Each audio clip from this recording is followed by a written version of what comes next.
আসো, আমার ভিতরে চলে আসো। তোমার হিসাব কেতাব আমি সব পুঙ্খানুপুঙ্খভাবে নিয়ে যাব। প্রিয় হাজিরিন, সেই কবরের জন্য তৈরি হতে হবে। প্রিয় হাজিরিন, কবর কাউকে ছাড়বে না। যেদিন হযরত ফাতিমাকে কবরে রাখা হয়েছিল, নবীর এক সাহাবা আবু যার গিফারি বলেছিল, হে কবর, তোর ভিতরে কাকে রাখলাম তুই কি জানিস? তোর ভিতরে রাখলাম হযরত মুহাম্মদ সাল্লাল্লাহু আলাইহি সাল্লামের কলিজার টুকরা মা ফাতেমাকে তোর ভিতরে রাখলাম। তোর ভিতরে রাখলাম হযরত আলীর স্ত্রী খাতুনে জান্নাত ফাতেমাকে রাখলাম। তোর ভিতরে রাখলাম হাসান হোসেনের মা ফাতেমাকে রাখলাম। তোর ভিতরে রাখলাম বেহেশতের নারীদের সর্দার মা ফাতেমাকে রাখলাম। প্রিয় হাজির, কবরের জবান খুলে যায়। কবর বলে, আমি কাউকে চিনি না। হযরত মুহাম্মাদের মেয়েকেও চিনি না, হযরত আলীর স্ত্রীকেও চিনি না, হাসান হোসেনের মাকেও আমি চিনি না। আমার ভিতরে আসতে হলে নেক আমল নিয়ে আসতে হবে। প্রিয় হাজিরিন, সেই কবর নিয়ে আমাদের চিন্তা করতে হবে। মরার পরে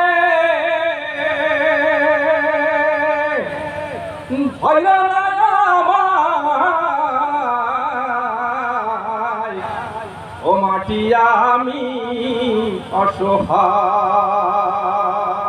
প্রিয় হাজিরিন, মাটি তো আল্লাহরই হুকুম পালন করবে। মাটি বলছে, আমি তো অসহায়, আমি আল্লাহর হুকুম পালন করবো, আমাকে তো ধরতেই হবে। মরার পরে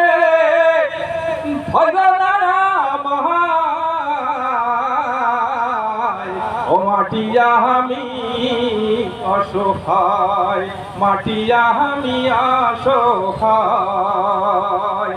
মাটি রে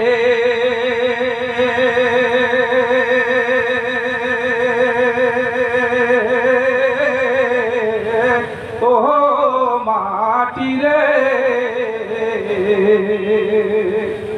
মরার পরে ধরনা ও মাটি আমি অসহায়। দ্বিতীয় বক্তা আমাদের মাঝে এসে গেছেন। নারায়ণ করবে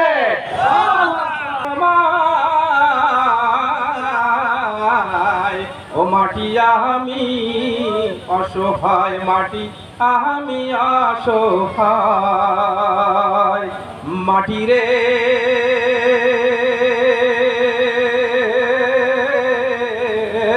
ও মাটি রে,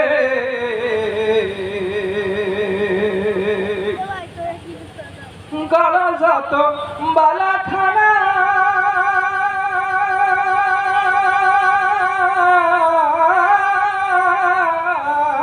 ওই মাটি হবে বিছানা রে, গলা যত বালা খানা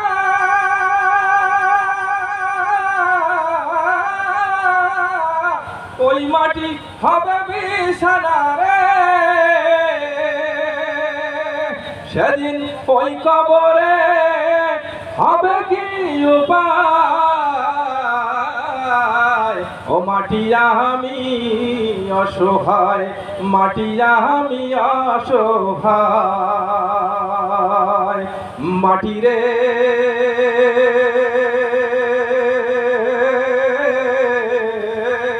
ও মাটি রে,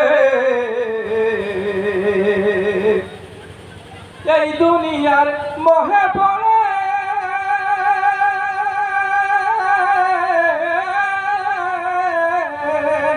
পাপের পাহাড় তুলেছি গড়ে। এই দুনিয়ার মোহে পড়ে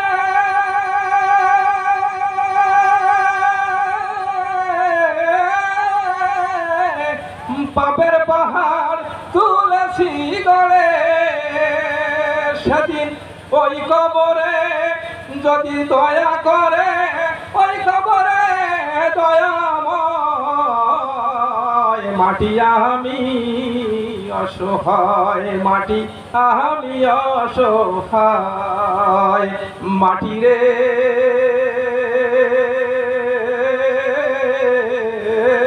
ও মাটি রে, মরার পরে ধরনা আমার ও মাটি আমি অসহায়, মাটি আমি অসহায়, মাটি রে